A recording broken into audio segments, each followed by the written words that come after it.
hate you. She's gonna hate you, and she's gonna get you. Gonna get you, you betcha. You betcha.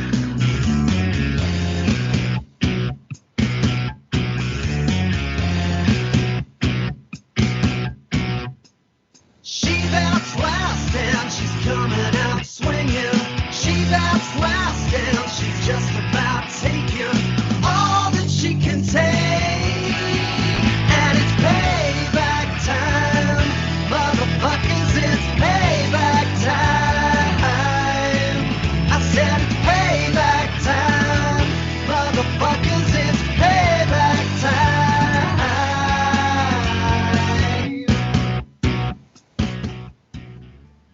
Welcome to Progressive Radio Network. It's NBL.FM. This July 7th, 2020 edition, episode 140 of Nature Bats Last, comes to you from Rakino Island in Aotearoa and from Central Florida in the United States. This is Kevin Hester, and I'm joined by Guy McPherson and our sometime co-host, Pauline Schneider. In addition, we have a guest for today's show. Guy, will you do the honors, please?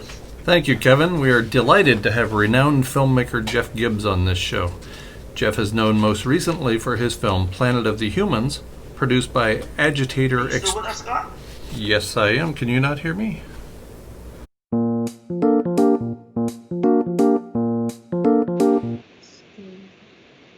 Can you hear me, Jeff? Yep, I can hear you. Okay, sorry about the confusion. Mate, a three-country show as always makes it a little difficult. Hey, look, I'd first like to discuss the facile grounds for YouTube removing the documentary after 8 million views on a technicality of using a 4-second clip. For me, it showed how desperate they were to remove the documentary at any cost to their impartiality. This augurs badly for the future of censorship. How was your communication first with YouTube when they decided they were going to pull the documentary? Well, we just woke up on Memorial Day here. I think it was, forget which day it was, the end of May, and somebody just texted me and said, "Hey, your movie's not up anymore." And we're like, "What? What's going on?" So first of all, YouTube in some ways was very good with us and worked with us to get it up and, on YouTube. And, I don't know what it's costing them to have millions of views, but they were very receptive. And we viewed this as somewhat of an experiment, because if a movie of this caliber and this importance could be on YouTube free, that's kind of a big deal. And, in desperate times, you take desperate measures. I put many, many years and everything I had into this film, but we wanted to try and break through this logjam where I think, as you and Guy know, we're headed off the cliff. Not only are we headed off the cliff is rushing towards us, and we're all just blathering on about how we're going to have solar panels and electric cars, and somehow it's going to avert catastrophe. YouTube.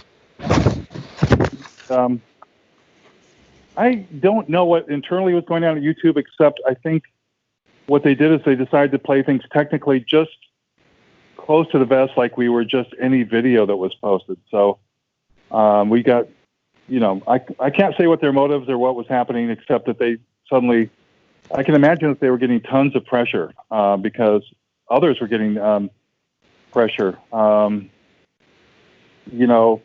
I can't even describe some of the things that we heard were going on behind the scenes, but so we got no notice. It was down, and it was a holiday weekend, so of course that's a very strategic time to remove something, because you can't reach anyone. And then, there had been some attacks published against us in The Guardian, including the call for censorship. It was repeated straight up in a headline. Climate experts call for movie to be pulled down. And The Guardian refused to print my response to these attacks. And there were more there were a couple more articles attacking us. That despite a 4-star review preceding the attacks. I'm sure they were pissed off about that. So then a couple hours later, after our movie with Planet of the Humans was taken down from YouTube, suddenly we get an email from The Guardian. Would we like to respond to the takedown of the film? Now, how did they even notice that quickly? They were the first ones we heard from. And it turns out that the person filing the copyright claim, Toby Smith, had a contractual relationship with The Guardian. They had paid for his work, and he was actually, it turned out, he has been funded by the Rasmussen Foundation, the same foundation that Bill McKibben stumbles over, one of them, at the end of the film. So it was pretty frightening if a film with 8 million views and with Michael Moore's name and weight behind it can be removed in a sort of a pro forma, just, by the rules. Suddenly it's all by the rules. It is frightening. And I think we're rightfully in a time, especially in the States now, where we're confronting hate speech and violent speech and, police violence and the violence on the right. And I just think we also have to be aware that we too on the left can have a tendency to be, for our hate and our urge to censor, to leak out. And I think we have to be very, very watchful of that, because I believe that in this time of global civilizational collapse, and I'm even hesitant to say that because I see what's happened to Guy, for saying it, not just to me, but somebody's got to say it. And in this time of global civilizational and environmental collapse, the environmental collapse being way down the road and the civilizational just now beginning, all sides are prone to tribalism and anger. And, it can also bring out a time of strife can also bring out our best instincts to help each other and to love our neighbors. But we have to be very self-aware that we also may be prone to trying to, I just see a lot of anger on both sides. And, of course, it's way worse on the right, but we have to be very careful. Thank you, Jeff. I appreciate that. This is Guy. Can you hear me? I can hear you. Well, miracle of miracles. We're joined today by our sometime co-host, Pauline Schneider. She's sharing the microphone with me. Hi, Jeff. Hi, Pauline. Nice to meet you. Nice to meet you, Guy, and Kevin as well. And thank you for having me on your show. It's an honor to be here. Oh, yeah. We very much appreciate your work, and particularly the Planet of the Humans, which we can completely relate to, the experience of sharing information that's might be confusing and alarming to people, and then having it removed suddenly. At the very least, is unwelcome by the masses. We certainly understand that. What I wanted to ask, Jeff, in your documentary, you said that you started as a 9-year-old pouring sand into one of the tractors that was removing a forest near your home. And I love that. And where did you get that idea? Because I think we're probably about the same age, and we didn't have the internet back then. And I don't remember knowing that stuff when I was 9. It's a very good question. And if I'm going on too long with my answers, just let me know. But not at all. I actually had the narration that dropped off, which was like, there was no Earth First. There had been no Earth Day. There was no environmental movement. I mean, none. There was no internet. There was, and so I had cousins that lived in the country. We kind of what we would later come to call like ramble. We would often run through the woods and, we weren't doing any real damage to anything, but we would dig trenches and underground forts and try and block the trail from the teenagers that were driving up there and, put sticks and boards across the road. And so I gave me the vaguely that kind of sense of running wild, but the woods my mother's a single parent. I grew up in the worst, the most poor part of Flint. In fact, the joke I had was we were too poor to live in Flint.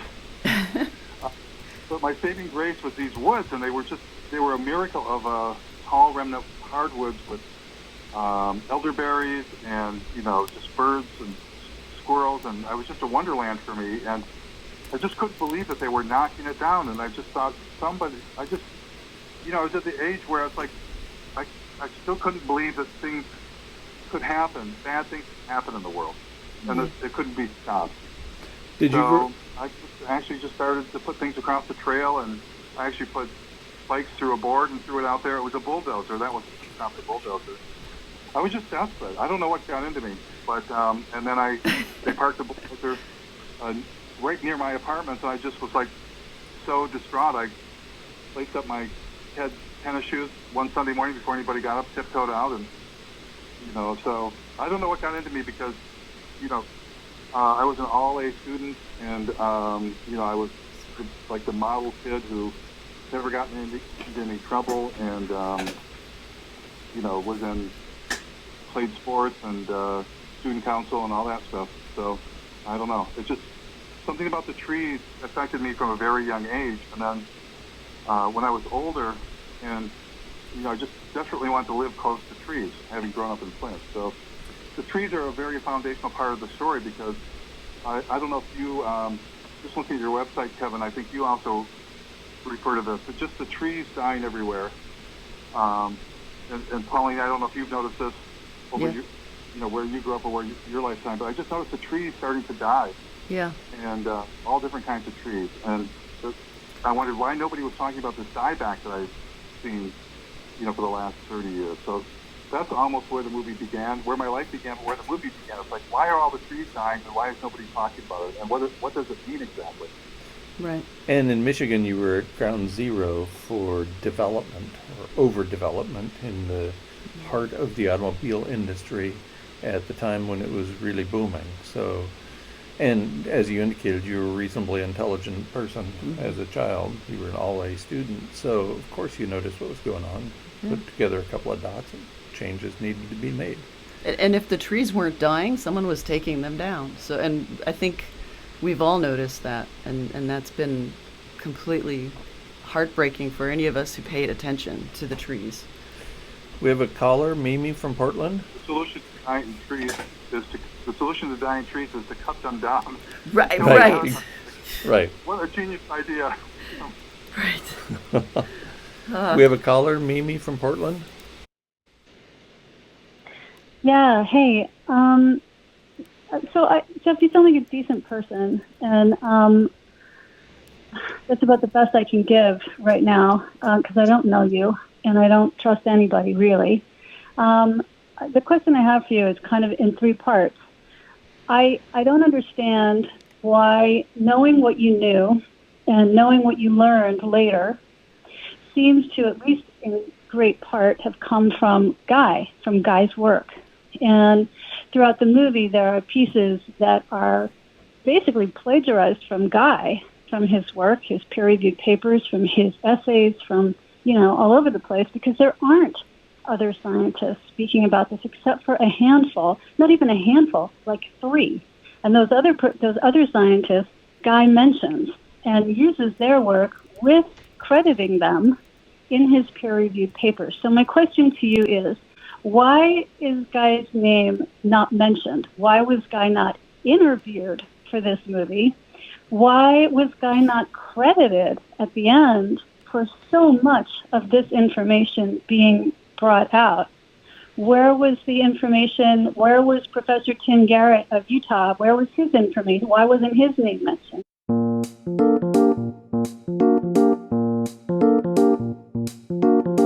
And those of us who have been following Guy for a long time know what that. Can you let Jeff respond?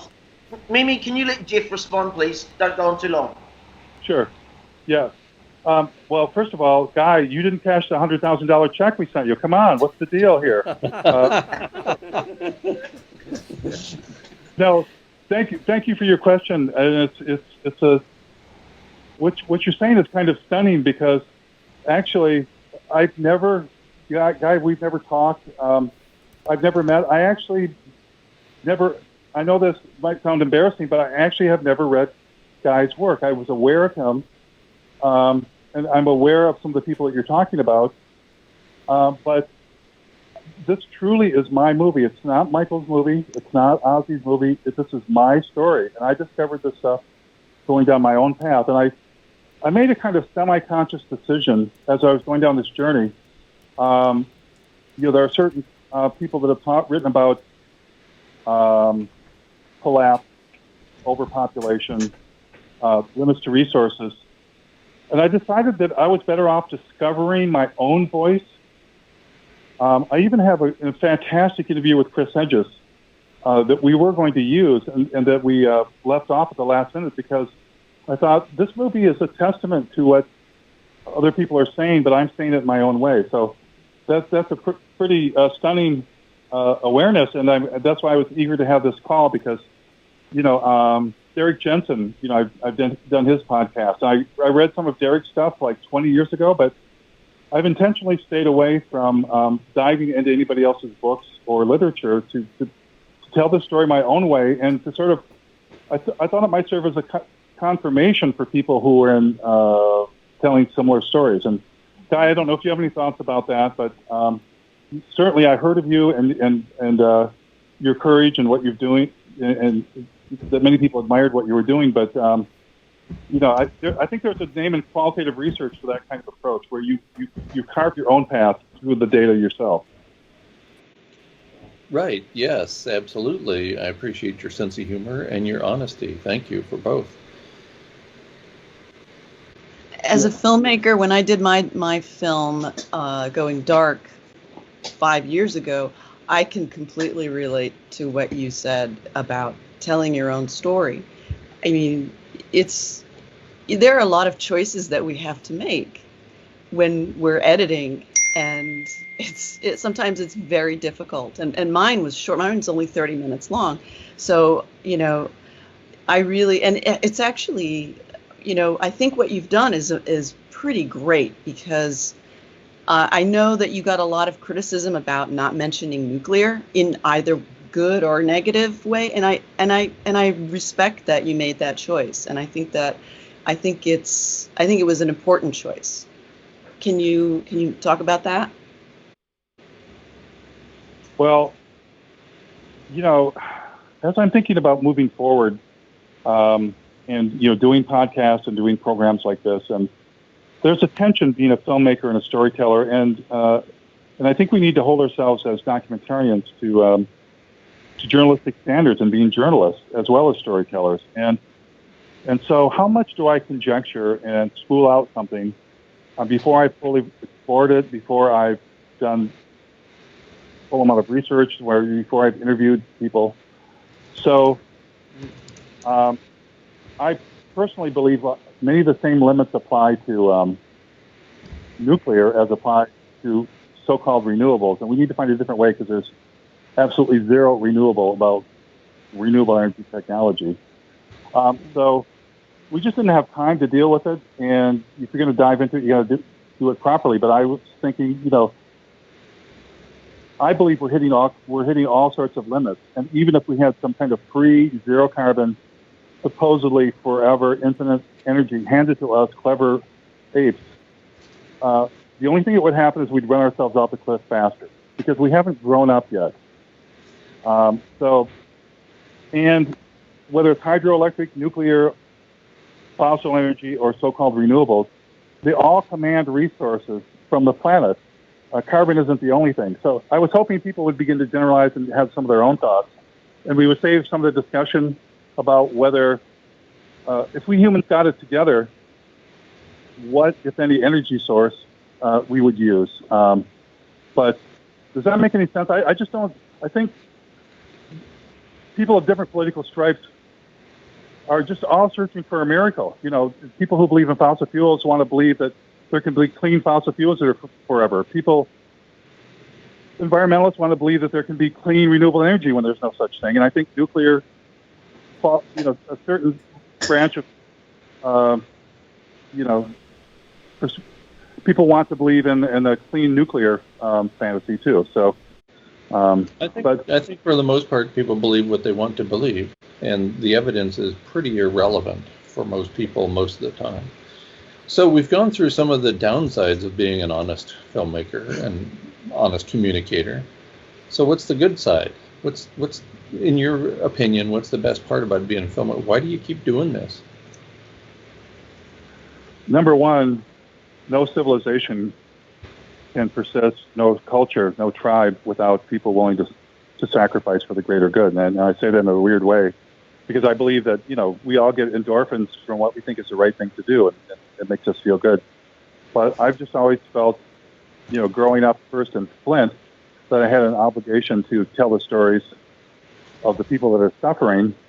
And I think I've seen what we're in for, a miniature version of what we're in for in the collapse of the place I grew up.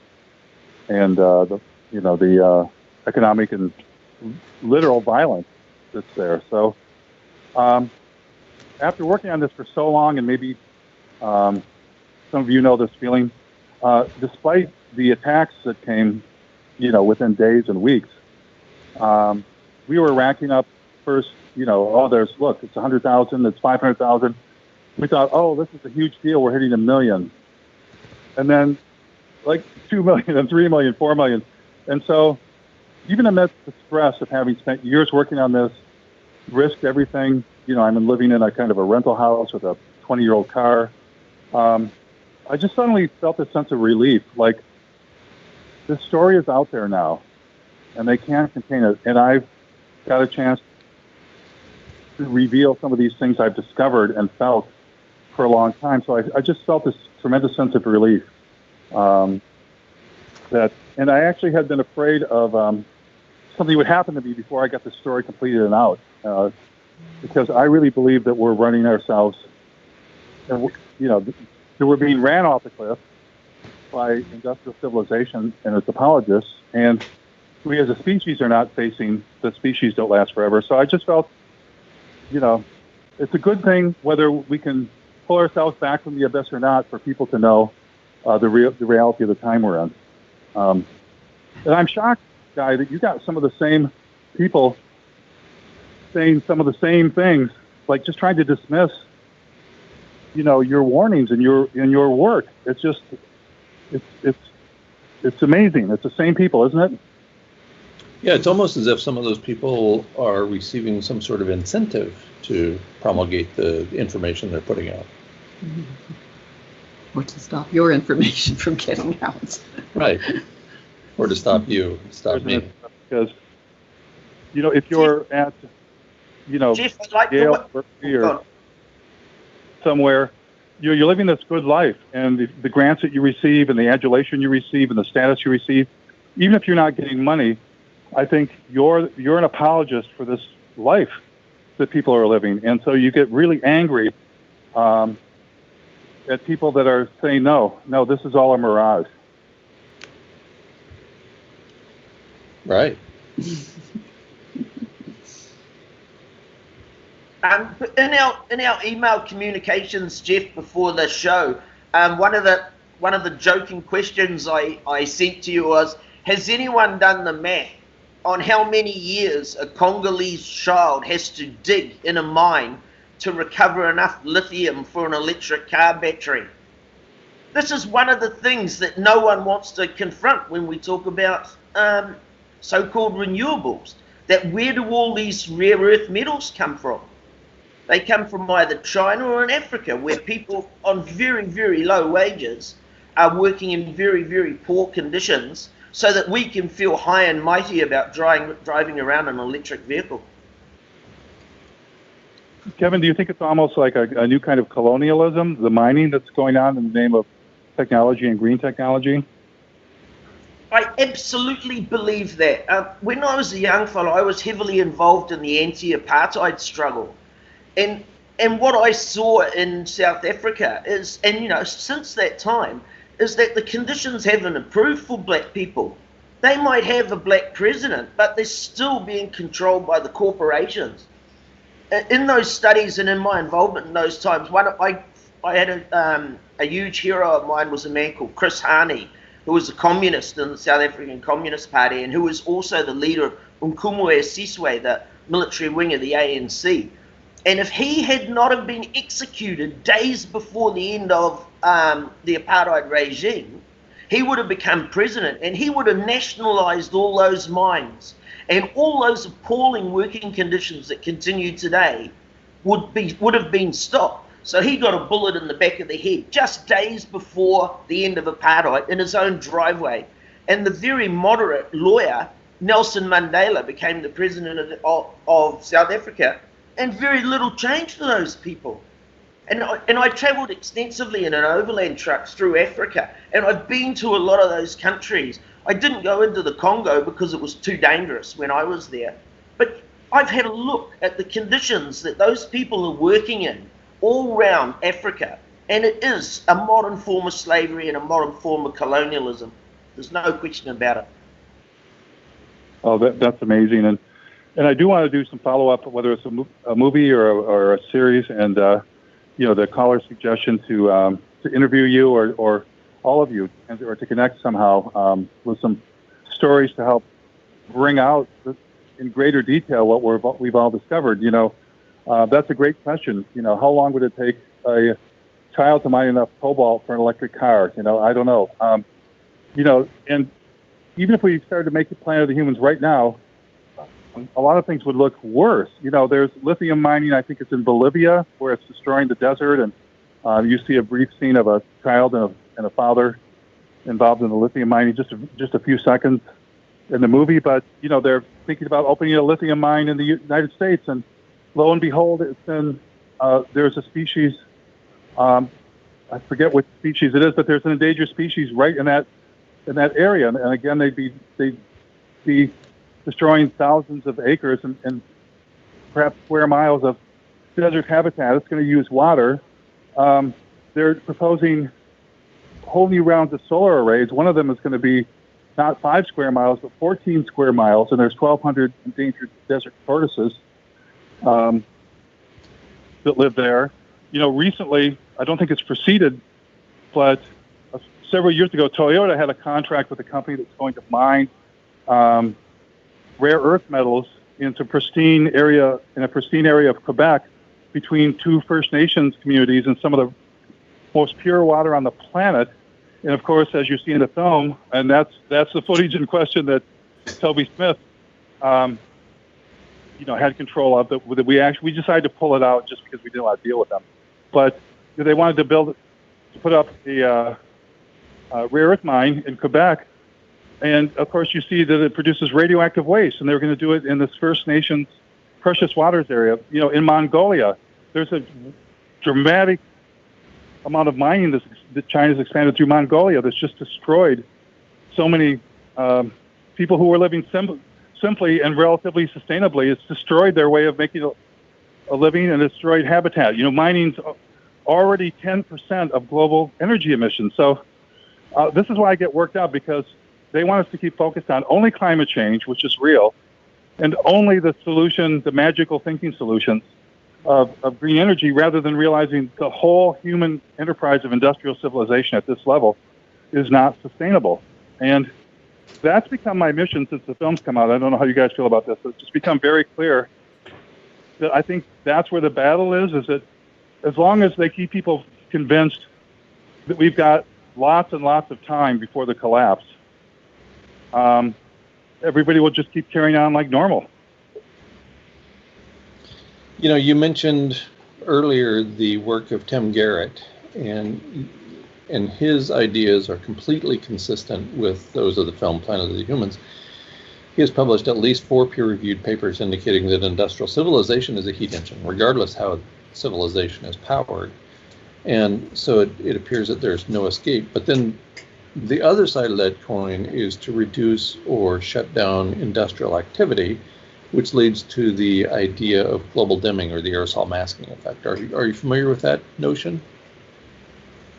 Yeah, I'm familiar with it from about 10 years ago, but I haven't heard the latest, and I assume it's still the same. That as we actually, I think in the days after 9/11, with the when all the planes stopped, I think wasn't there a small increase in detectable in global temperatures right then? Do I have that right? Yes, there was. And the contrail effect is a little different than the aerosol masking effect. And that's all right. We don't need to get into that. I think Pauline has a question she wanted to ask with respect to our educational endeavors. Well, yeah, I mean, when, you're talking about how it's so hard to get people to focus on what's actually important, what's actually going on.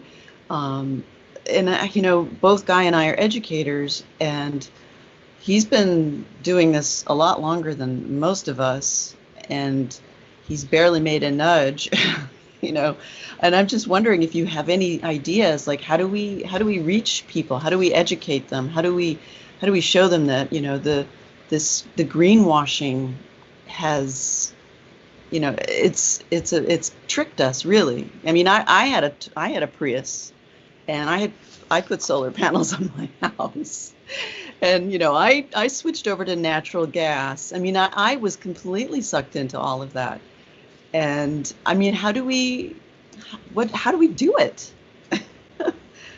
That's a very good question. And we've all, I got my, as you see in the film, I got my cabin wired with solar panels, but I could never afford them, so I didn't put them on. Here I was living in the woods, thinking, oh, I'm Mr. Sustainable, and what's the first thing I had to do? Have a bulldozer come in and chop down some trees. It's like, blocked out. So it's, I think your question has two levels. One is, the reason I made a film was because I felt, even when the first movie I ever worked on was Bowling for Columbine, and at that time I had noticed things were beginning to unravel in a way that I couldn't ignore. That was in the late 90s. I noticed the honeybees dying back. That's when I began to notice the trees. Invasive species were spreading.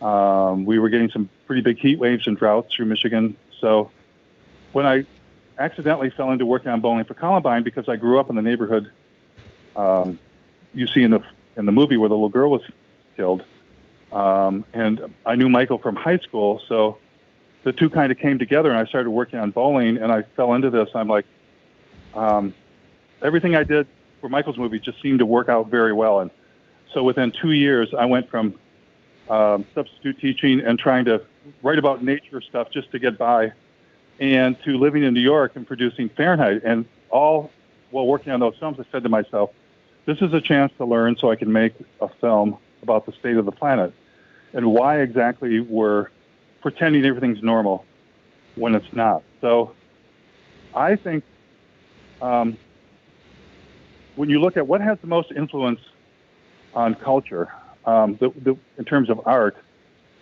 I think film is still what I call the coin of the realm. I still think it's, I don't think that many people saw An Inconvenient Truth, for better or for worse, but it was talked about and talked about and talked about. Movies like Super Size Me, about eating fast food, that had a certain box office, but it was talked about. And so that's why I decided to make a film, because I think it influences the culture. So I actually think rather than cognitive information, we need to get more stories out there. And I just want to put this out there because I haven't mentioned this, but I do want to do one or two more documentaries, a series, maybe a fiction film. I think we live in a an audiovisual culture, and I think books are good, but I think we need to think in terms of, I think that's why Planet of the Humans broke through in a way that other things haven't, because it's a story. If that makes any sense. Yeah. And in the story, one of our things about works of art is that in a movie, you set things up to be questions. You're on a quest to answer questions. The problem with people reading papers or informational documentaries is it doesn't engage the right part of your mind body. It just engages the cognitive part, which, as Guy said, we pick and choose what information we want to believe. But Helene, does that answer your question? Yes, thank you. I agree 100%. I mean, I grew up in Greece, and I went to an American school there where the program was MAKOS, Man a Course of Study, and one of the primary methods of teaching us were National Geographic films. So that was my intro to anthropology and filmmaking as a child, and it stuck. It stuck. And you think about works of art that have changed the world. There was a TV movie the day after about nuclear war, a fiction film that changed everything in terms of nuclear bombs and nuclear energy. Frankly, Silent Spring changed everything. Kevin, you have a question. Yeah, I'm glad you brought up the subject of inconvenient truth. For me, one of the absolute classic takeout lines from Planet of the Humans was, "Is Al Gore a prophet?" And one person asked, "Is Al Gore a prophet?" And the response was, "How do you spell prophet?" And it's those very subtle little lines that I thought had an extraordinary amount of impact, because as you made very clear, the links between some of these big environmental groups and NGOs and so-called environmental activists, the rock star ones, they always have links back to big money.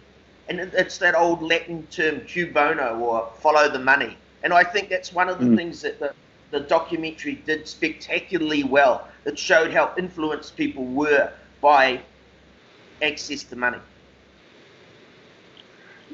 Yes, I agree. And I just did a BBC interview, and I wrote a note that I didn't get a chance to say, which is, I'm really disappointed in our so-called liberal media. And nobody's picked up on this, that Al Gore started his Green Sustainable Investment Fund with David Blood from Goldman Sachs before An Inconvenient Truth came out. Before. Anybody else that did that would be pilloried. If I started some kind of fund to profit from my movie, but the fact that part of the movie doesn't even get mentioned in the media, and doesn't get mentioned that he's, nobody's followed up on him establishing a new fund in the Cayman Islands. Nobody's followed up on their the biomass and biofuel part of their fund. We can't quite know what's in there because they're a private fund, but it's like, there's a reason he's lobbying for sugarcane ethanol in Brazil, because, it's why else? Because they're investing in it. And at that time, I don't have the research in front of me, and it didn't fit into the film, but Van Jones' group, the Apollo Alliance, had bragged about that giant, thousands of square miles of trees to ethanol plant that was going to be built in northern Michigan. I think that Bill Clinton, you can follow a trail with Bill and Hillary through to ethanol. Bill was down in Brazil also addressing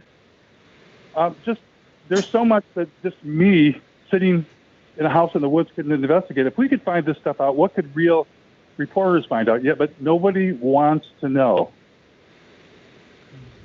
We want to keep inconvenient truth.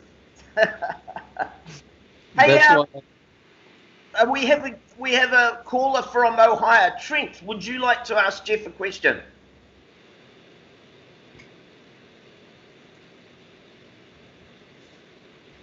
No? Okay, Guy, you go. Carry on, please. I just wanted to mention that I have come to call the media, whether it's so-called left or so-called right, as the corporate media. Most of the media is in it for one reason and one reason only, and that's the money.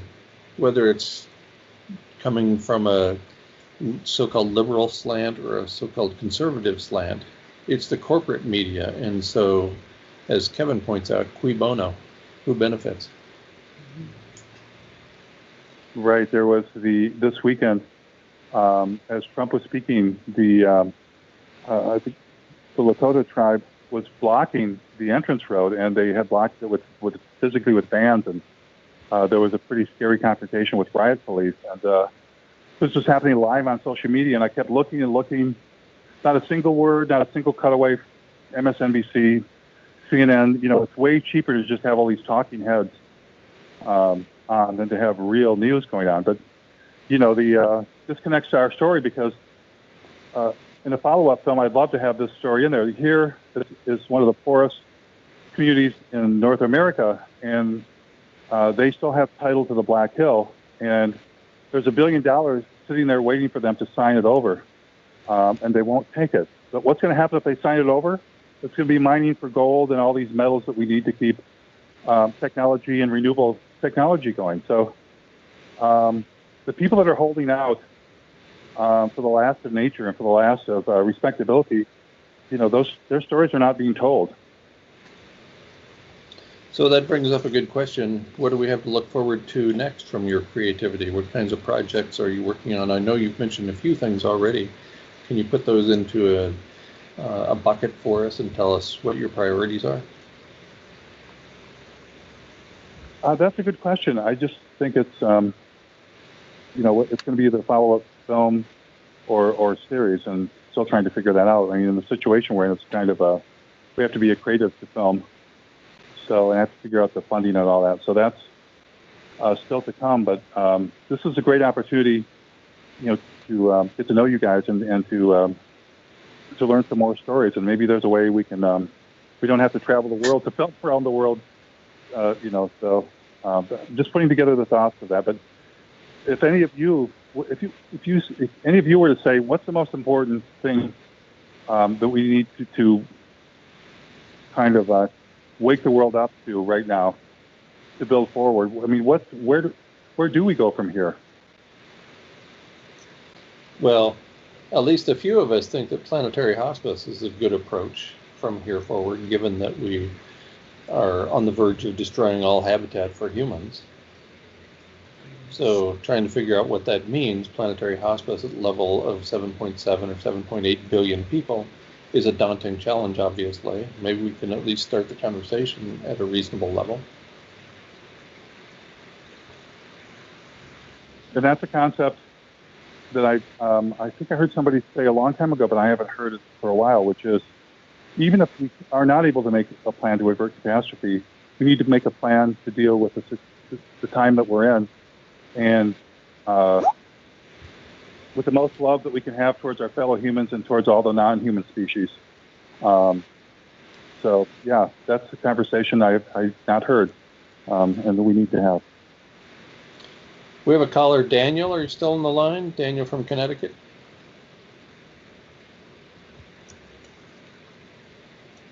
How about Dan from Brooklyn? We got Dan and Daniel. Dan, are you with us? Maybe we're in the realm of a very, very impatient world. If you don't get your question answered within the first 5 seconds, I guess bye-bye. Or maybe the NSA servers are not working well today, they're overheating.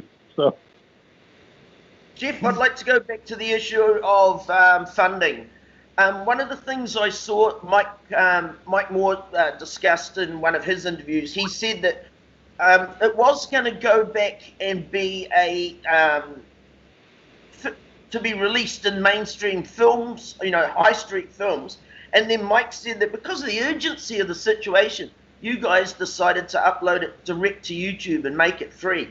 How can our listeners and me, how can we support the costs of producing the documentary? I've looked on the Planet of the Humans website, planetofthehumans.com, and I haven't found it. Do you have an opportunity for your supporters to help fund the movie? Yeah, that's so funny you should say that, because I think we used to have there's a donate button somewhere that's got lost in all the all of our putting up our articles and our responses and our linking to things. So there is a I'll make sure that that's front and center. But on the YouTube video, there's a donate button there through PayPal to our nonprofit, and there should be one on the website. Thank you for noticing that. I'll check that. So we were still in the final couple of days of deciding how much longer to leave it up for free. But obviously, with 10 million views, the choice was to prioritize, as many people seeing it as possible. And I say 10 million, even though you're seeing 8 million something.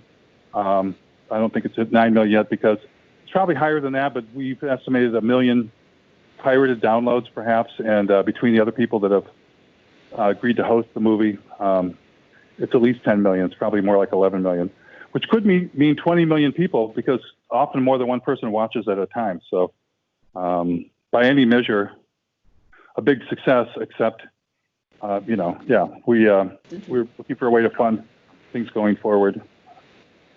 But it's got to be the right kind of funding. That's a difference with us.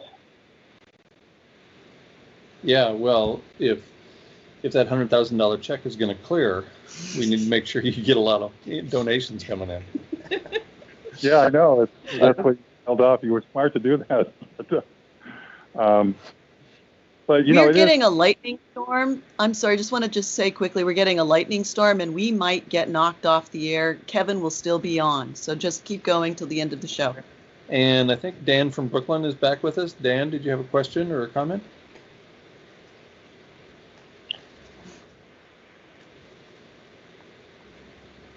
Can anyone hear me?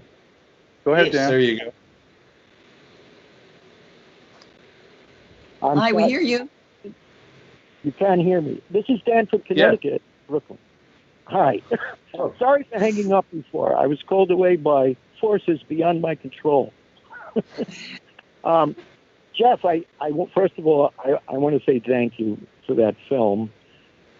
Thank you for exposing the farce of green energy and renewables. I knew it was going to get yanked. While watching it, I turned to my wife and I told her they're going to yank this. This is going to be up for law. I really liked your title. I'm sure it was a play on the movie Planet of the Apes, and of course we have overrun the planet. But it made me think of a book that I had read some time ago. An author by the name of Will Sell, I believe. It was called Great Apes. And I'm not going to go into a long thing describing the book, but basically it was Planet of the Apes for grown-ups. And it really changed my whole view of the human race and what we really are at our core. My question to you is, even though it's too late, do you think individuals are willing to make a sacrifice for the greater good? It seems to me today, as I see, I've watched the reactions of people to go, for CDC regulations on the virus and everything. People don't seem too willing to give up their personal liberties for the greater good. And I wanted to hear your opinion on that.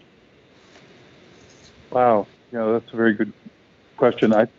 First of all, I'm not completely in the camp that it's too late. I think it's too late for clean energy. I think it's too late. We don't, it appears to be too late, but we don't know for sure because the one thing we do know is we're stubborn, we're intransigent, we won't change, we can be very destructive, and then suddenly humans can change and have changed. We know that there were indigenous people, most of whom were living sustainably for thousands of years, tens of thousands of years.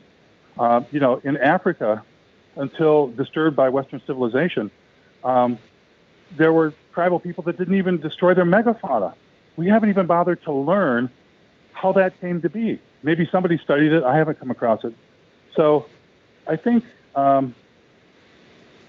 there's still, individually, it's a tough choice because individual action is moral and necessary, and yet we need a collective action if anything's going to change much. So I think there may be a 99% chance it's not going to change, but I think through awareness and by accepting that the end is now arriving, ironically, that's when change can happen. I was a therapist for a long time, and trying to deny that you have cancer, trying to deny that you have an addiction that may kill you, trying to deny that your family is dysfunctional, always ends in failure.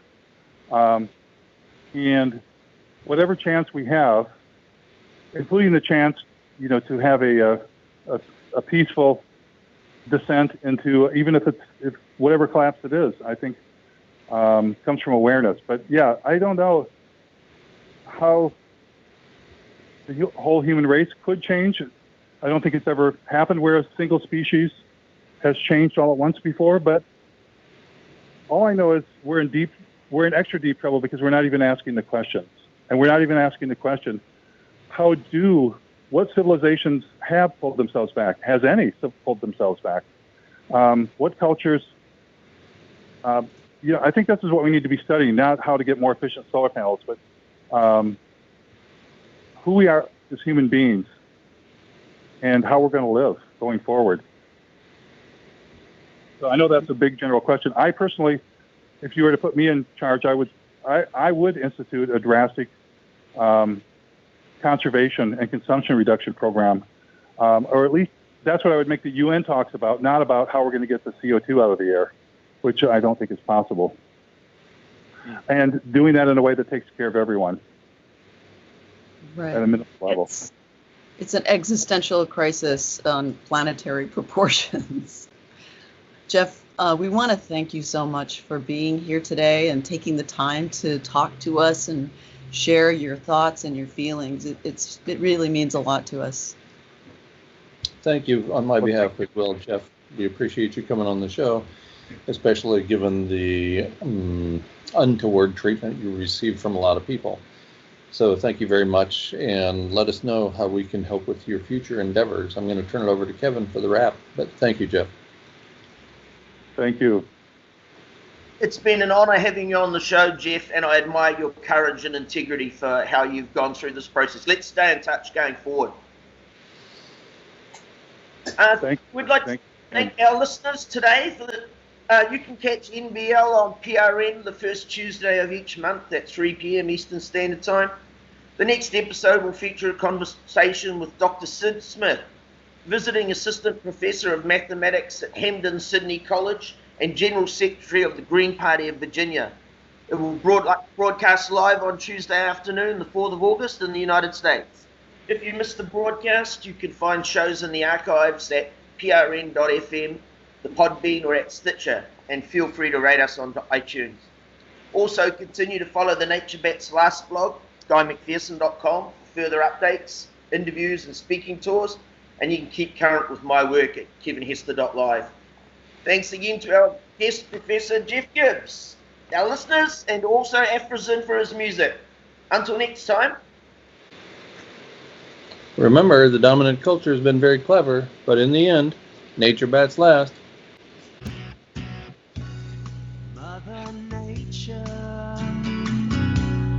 Mother Nature, she's gonna get you. Yeah, she's gonna get you. Mother Nature, she's grown to hate you, and she's gonna get you. Gonna get you, you betcha.